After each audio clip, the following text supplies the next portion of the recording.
What's going on, guys? It's Marco here from Marco's Tech Talk, and today I'm pretty excited because I'm going to be showing you guys a 17-inch MacBook Pro 2.1. This one's got a 2.33 gigahertz processor and 3 gigs of RAM and a 500 gigabyte serial ATA drive, which is pretty cool. I really wanted these back in the day, and I'm pretty happy to get to have one now. It was about $30 or $40, so it was pretty cool. It's a little beat up, as you guys will see, but I'm pretty happy with it, and I'm kind of happy to play around with it for a little bit. Well, guys, without further ado, here's the video.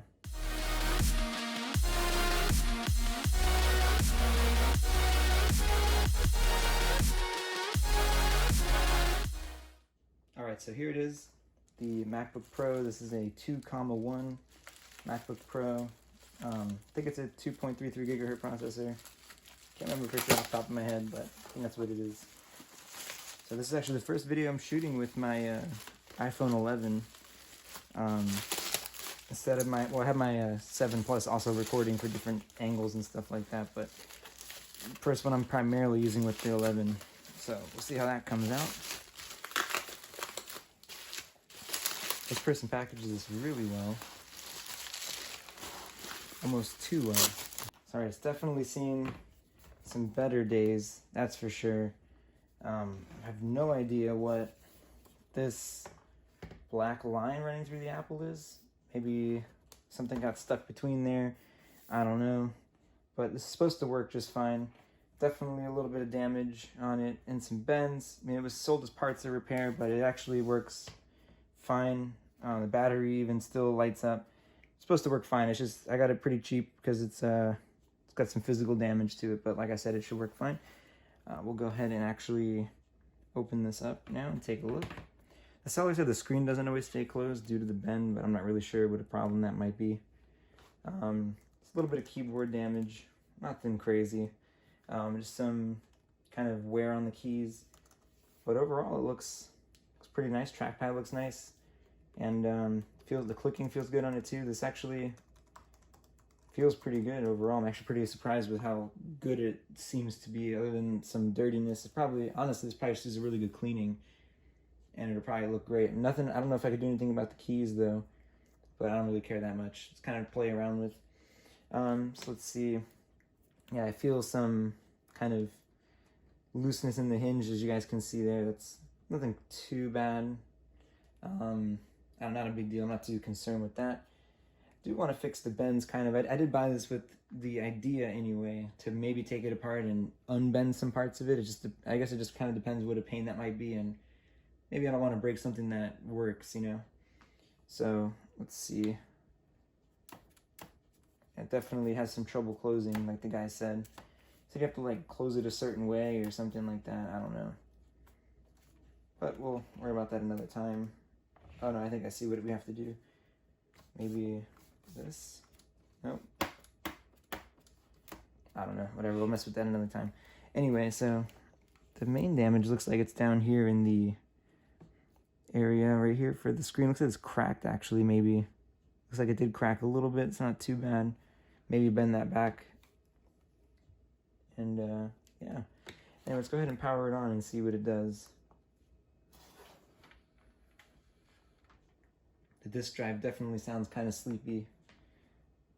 And the display has some, move this up a little bit for you guys. The display definitely has some kind of dark areas and then some yellow areas. Not really sure. That's probably due to like pressure being on it in certain areas like that. It's not really showing up too much in the camera though. You probably, it looks like you see the yellow though in the bottom a little. Nothing too bad though. Again, I'm not too worried about it. It was like, I don't know, $30 for this, something like that. I don't even remember. But yeah. Maybe even an SSD in this would be in the future if I end up taking it apart. I think really the thing I want to fix the most is the screen closing, because that's what's going to get annoying over time. Alright, so it's all set up now. Got to connect to the internet and all that good stuff there. This is going to be the 2.33 gigahertz Core 2 Duo with a strange amount of RAM, 3 gigs of RAM. And it is DDR2, which is nice. Wow, that actually worked a lot better than I was expecting. I mean, it's still missing some stuff here and there, but overall it's not too bad. Let's look at a modern MacBook Pro, maybe, if it'll let us see it. Actually, how old is this Safari? 2013, okay, so it's 7 years old. It's not quite as old as I thought. I thought it was going to be more like 2010, 2011, but I guess it's a little more updated than I thought. This will run Lion, so I'll put Lion on it at some point. since it'll be much more modern. I don't know about much more now that I think about it, but it'll be more modern and probably have better support for some stuff. Snow Leopard is quite old. I think it came out like in '09. I think I was still in high school when it came out. Yeah, I was actually. I was a freshman, I think. So so yeah, that was quite a long time ago now. But anyway, let's see what else this thing's got going on. I'll try to close the blinds in here so we can look at the back of the keyboard. Let me do that real quick. Alright, so we have the back of the keyboard on now. It's at its full brightness. Definitely, the keys, or the letters have definitely been worn out. You could definitely see the LEDs or whatever this is behind there. Doesn't look too pretty, but you know what it is. But man, the backlight is so bright. I forgot how much brighter the MacBook Pro backlight was over the PowerBook G4. Unless something's wrong with mine, but I have two PowerBook G4s that had backlit keyboards, and they're nowhere near this bright. And I actually have another 17-inch PowerBook G4 coming in soon. I'm going to make a video of that. May or may not work. I guess we'll find out together. And I'm assuming if it does work, though, it'll have a much dimmer backlit keyboard than this. So that's pretty cool there. All right, I actually got it to close now, which is pretty awesome. So it does look like the bend does keep the latches from lining up perfectly. So I had to kind of put some pressure back here a little bit just to get it to latch. So that's actually not that big of a deal. I don't mind doing that. All right, so like I was saying before, oh, never mind, it popped open again. All right, so as far as the I/O goes, we've got the MagSafe, of course. That was a big deal at this time. We've got two USB, probably 2.0s.